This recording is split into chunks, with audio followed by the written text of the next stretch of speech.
Buenas tardes. Y ya finalizando este sexto Congreso de Cosmiatría y Estética Corporal, iniciado por Mónica Mercado, vamos a dar comienzo a la última charla. Una charla que tiene que ver con técnicas muy especiales desarrolladas en nuestro país, desarrolladas en Australia en el siglo pasado, donde vamos a trabajar con las personas que más sufren, que tienen patologías crónicas. Vamos a desarrollar un entrenamiento no solo con técnica, sino con teoría, con marco teórico, para que comprendan qué es lo que ocurre cuando nosotros aplicamos estas técnicas específicas. Mi nombre es Graciela Mova, directora del Centro de Capacitación Integral, a cargo de la parte académica del instituto. Gustavo Foti es el encargado, es el director de las partes prácticas de los cursos. Los dos de la mano los vamos a llevar en este entrenamiento paso a paso. Consta de 3 niveles. Todos los niveles son consecutivos porque el marco teórico tiene que ver con entregar información de manera gradual y paulatina.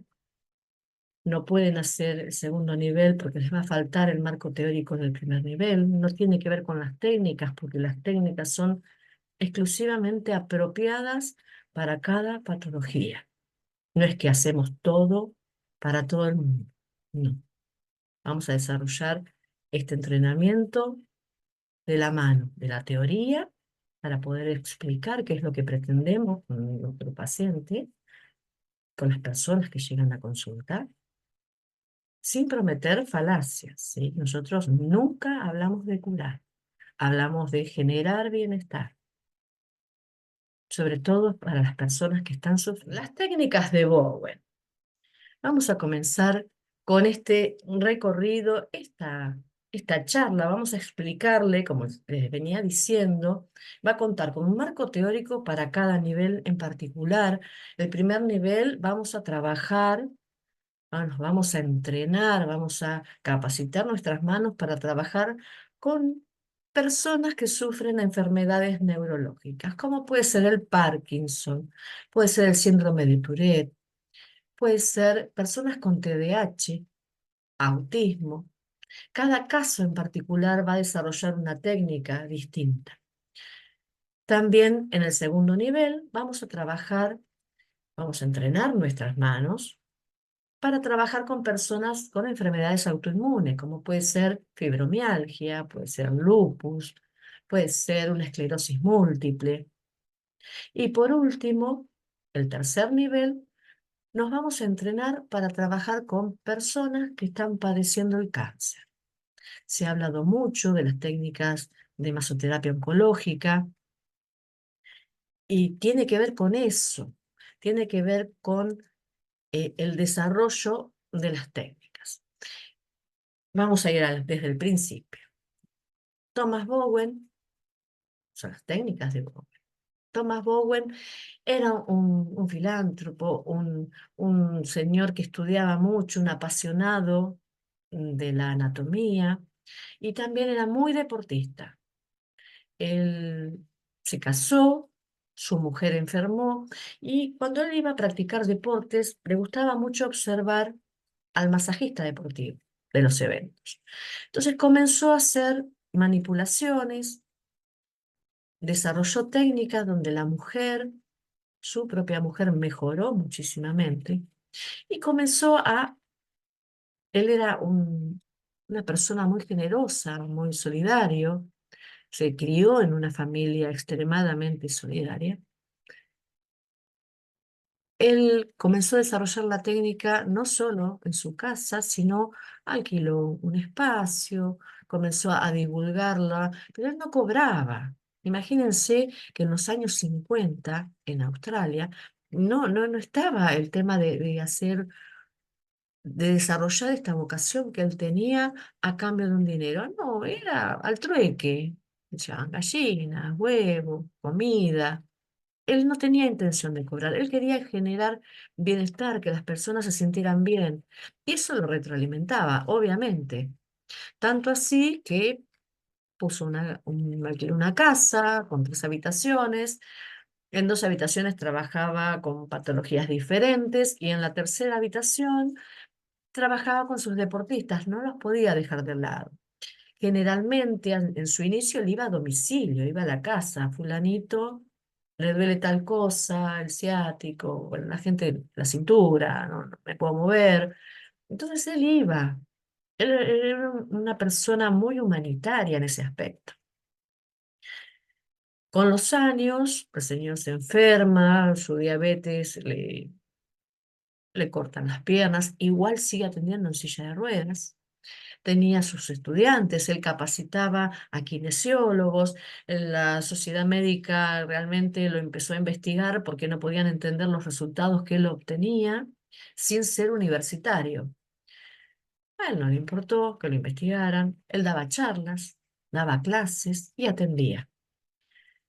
Al fallecer, uno de sus estudiantes decide ponerle nombre a las técnicas. Ese estudiante había registrado todas sus maniobras y su sustento, y le pone nombre y abren un instituto con las técnicas de Bob.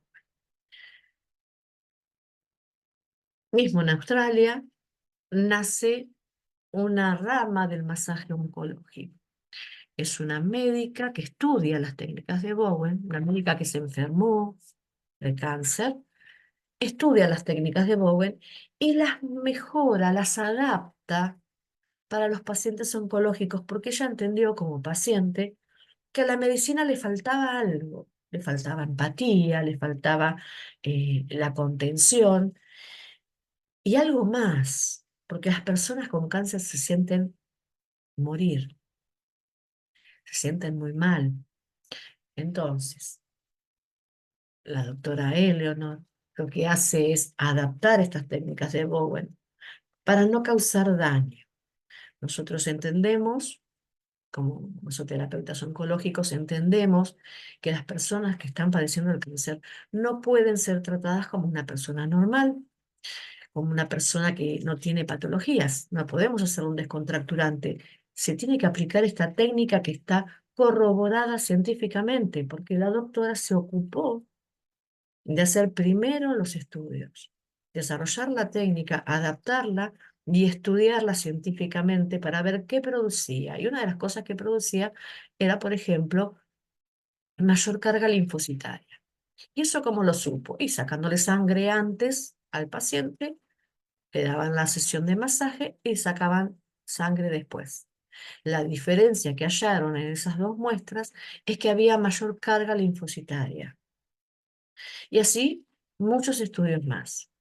Van a encontrar en publicaciones clínicas o publicación científica que la masoterapia oncológica tiene muchos beneficios como provocar el mejor descanso, generar el bienestar, la modulación del dolor cambia.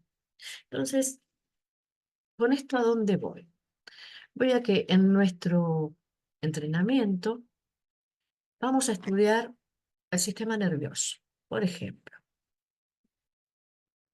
nosotros necesitamos saber qué ocurre cuando aplicamos la técnica. Necesitamos entender qué pasa. Porque portamos un cuerpo desde que nacemos, pero no sabemos qué ocurre adentro. Como les decía, ustedes son especialistas en la piel, pero el sistema nervioso, sistema endocrino, no sé hasta dónde llega la especialidad. Yo sé que el masajista ve los sistemas superficialmente, como para tener una idea de cómo está formado el cuerpo humano.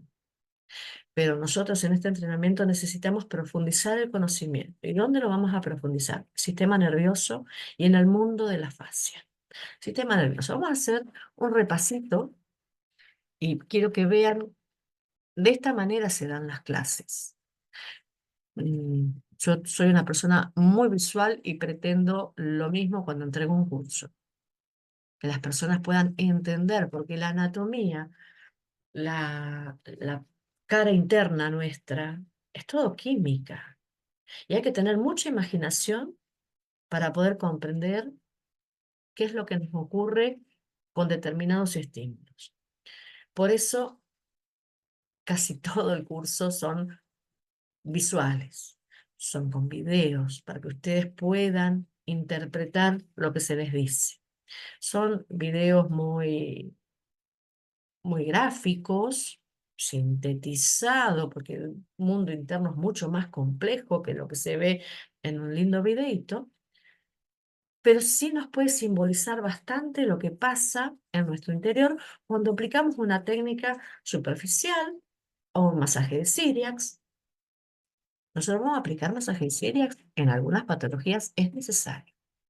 En algunas patologías, sobre todo las que son afectación del sistema nervioso, sí, es necesario, pero de una manera determinada. Y no es lo único que vamos a enseñar. Entonces, vamos a hacer un repaso para ponernos todos en situación. Sistema nervioso.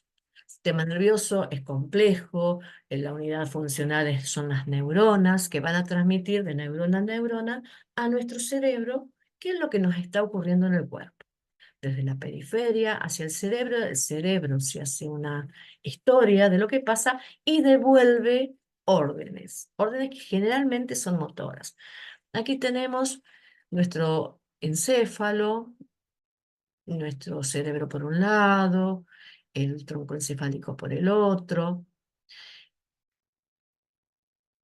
A mí me gusta la teoría del eh, cerebro triuno. Son tres cerebros que se han ido desarrollando con la evolución de las personas. Las personas primitivas tenían el cerebro reptiliano, que era justamente para la supervivencia. Con los años, con el desarrollo de la humanidad, se ha ido socializando el ser humano y se generó la parte límbica del cerebro. No es que perdió la reptiliana está bien ancladita en el centro de nuestro cerebro, pero se adhiere, se genera el sistema límbico, que tiene que ver con las emociones y con la memoria. Por último, el cerebro neocórtex, que es la parte de memoria, de inteligencia, la parte donde nosotros tiene que ver con el pensamiento racional, el lenguaje, la planificación.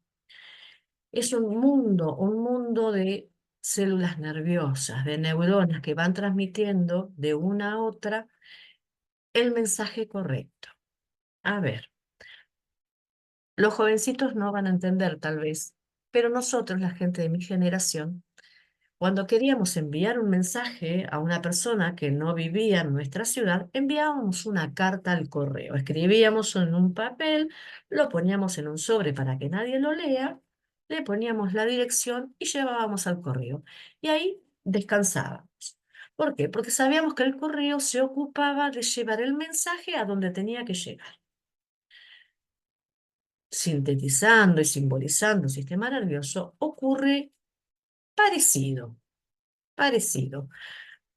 A través de las neuronas de nuestro sistema nervioso periférico, se va llevando el mensaje adecuado.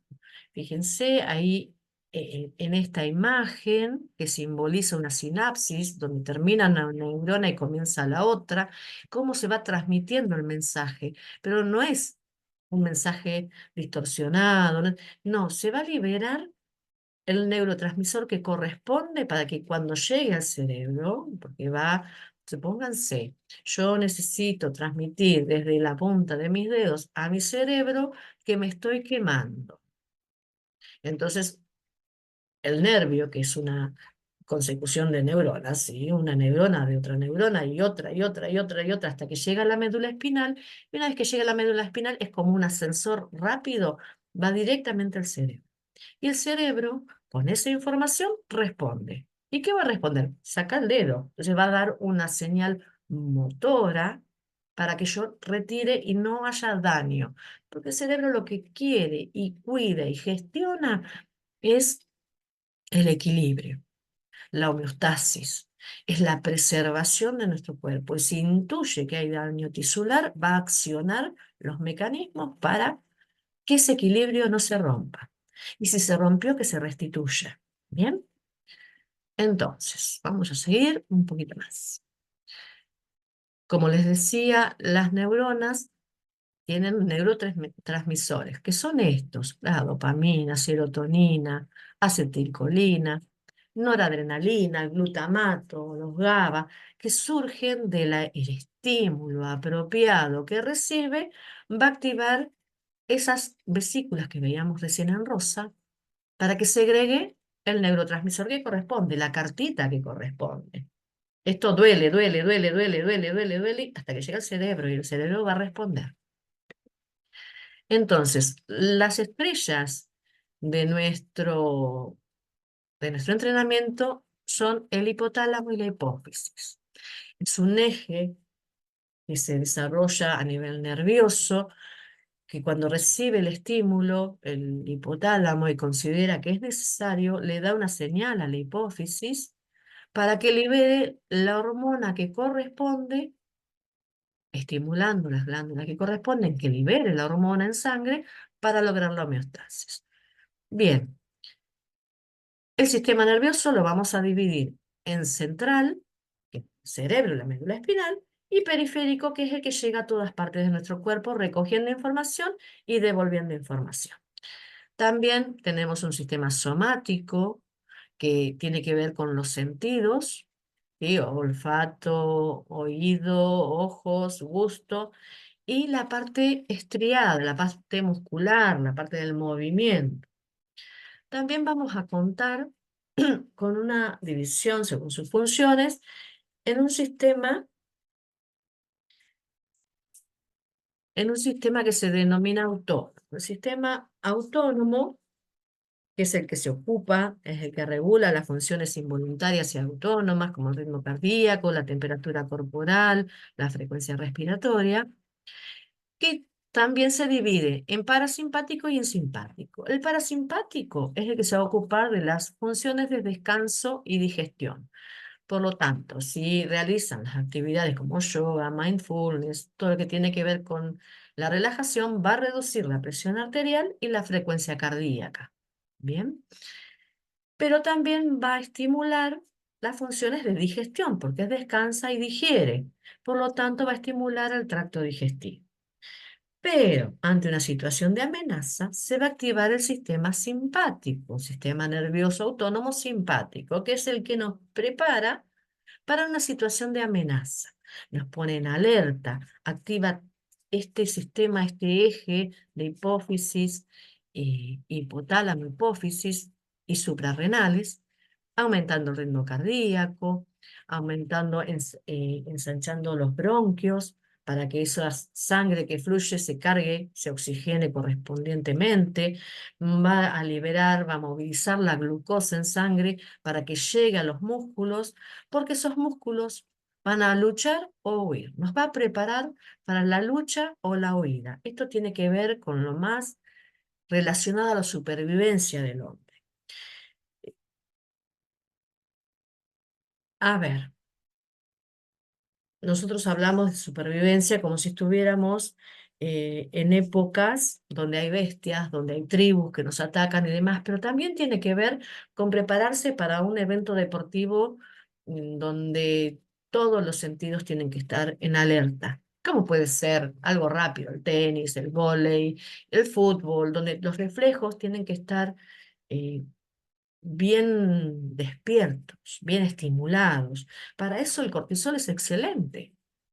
Ahora el cortisol liberado por este eje hipotálamo, hipófisis, suprarrenales, el cortisol sostenido en el tiempo, como puede ser por no sé, tengo un trabajo que me gusta, me encanta, pero el jefe me hace la vida imposible. Y ya solo pensar que tengo que llegar y enfrentarme a la situación, ya estoy nerviosa. Esa situación libera cortisol. Un compañero de trabajo que no me gusta, una relación que no la puedo terminar, o estoy siendo hostigada, o tengo hijos adolescentes que me tienen el cortisol en las nubes todo el tiempo porque son situaciones estresantes todo el tiempo. Si eso no se regula apropiadamente con liberación de otras hormonas, que son las que regulan el cortisol, la persona pierde su equilibrio.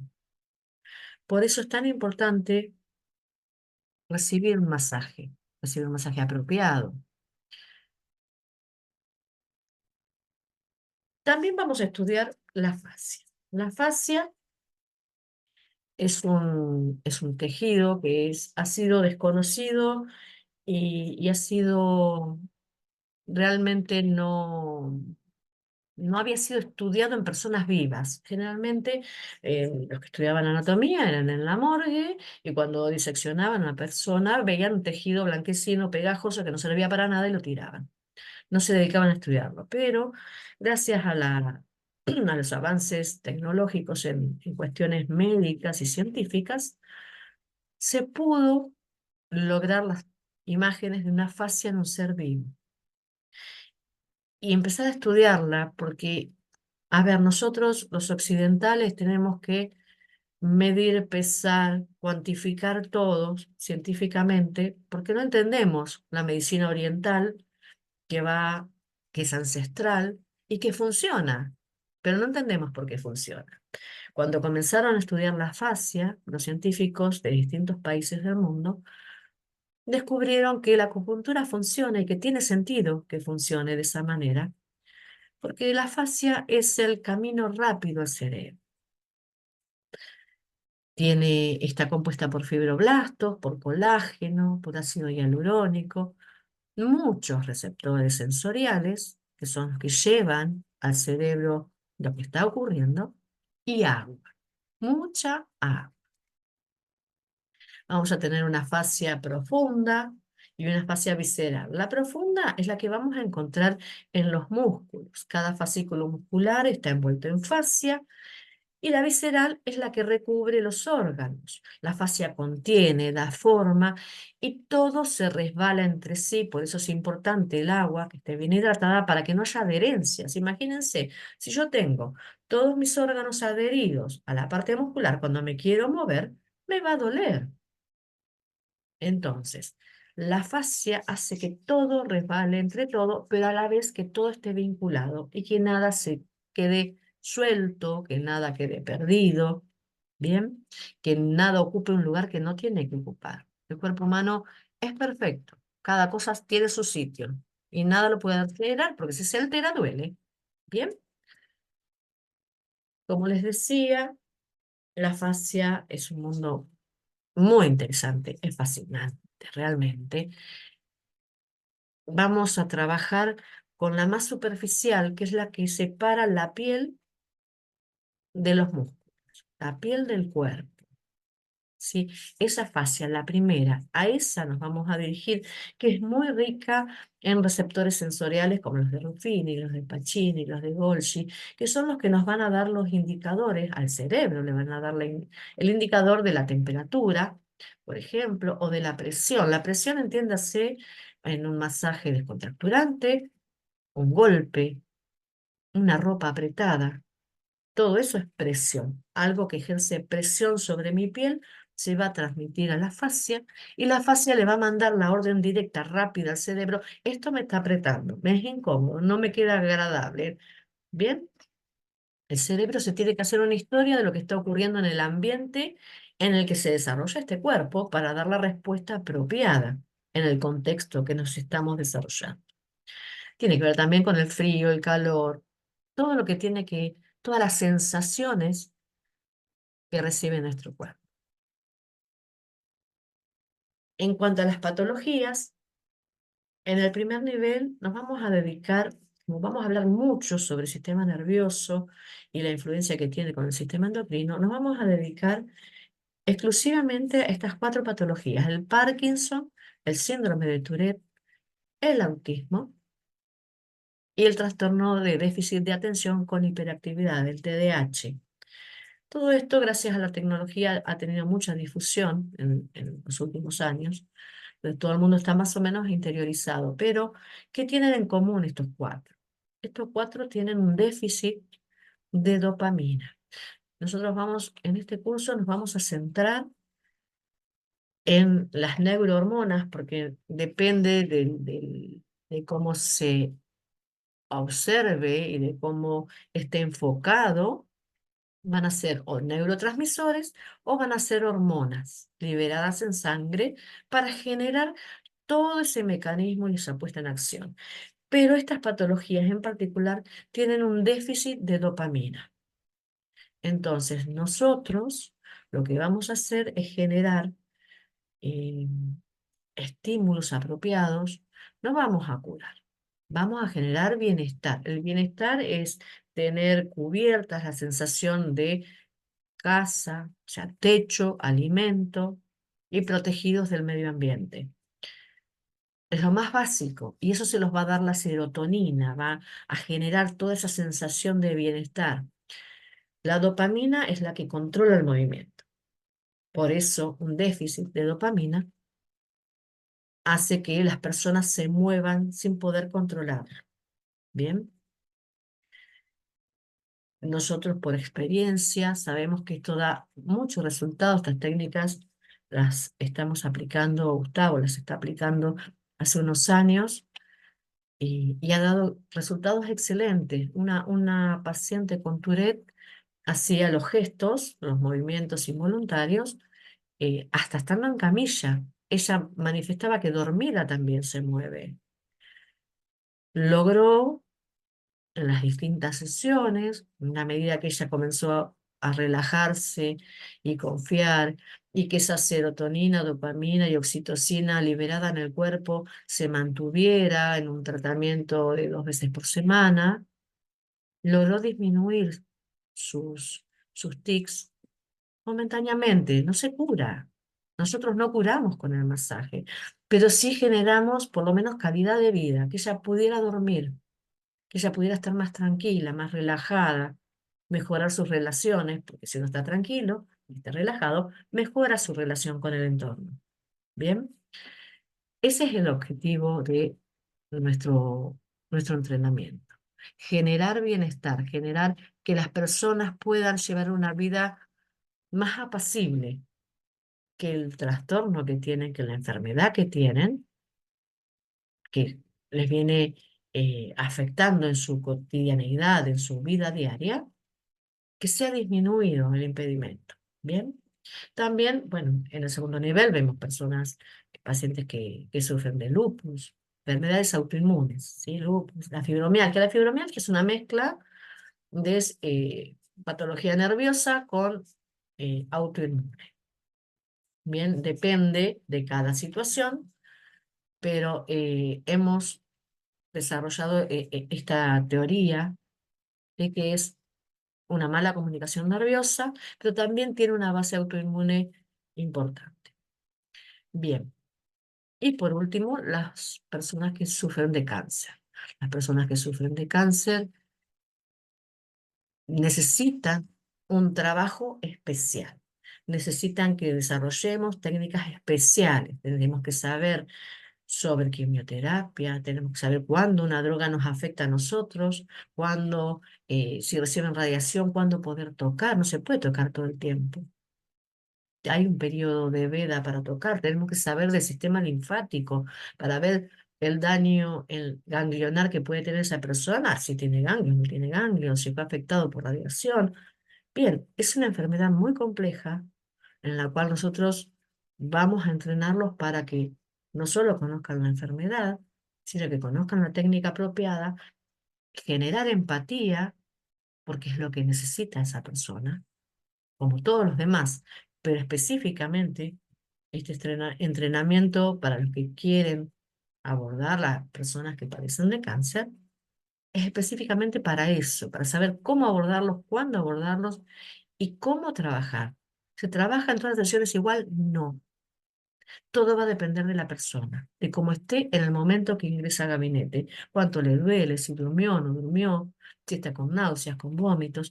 Es complejo, por eso es un entrenamiento. Tenemos que entrenar las manos para que hagan el movimiento apropiado para estimular apropiadamente esos receptores nerviosos que les hablé antes. ¿Bien? Y como les decía, y para finalizar, les voy a pasar un videíto, un resumen de algunas manipulaciones para que se lleven más o menos una idea de cómo se va a trabajar. Eh, yo les agradezco la atención y agradezco especialmente a Mónica por esta invitación.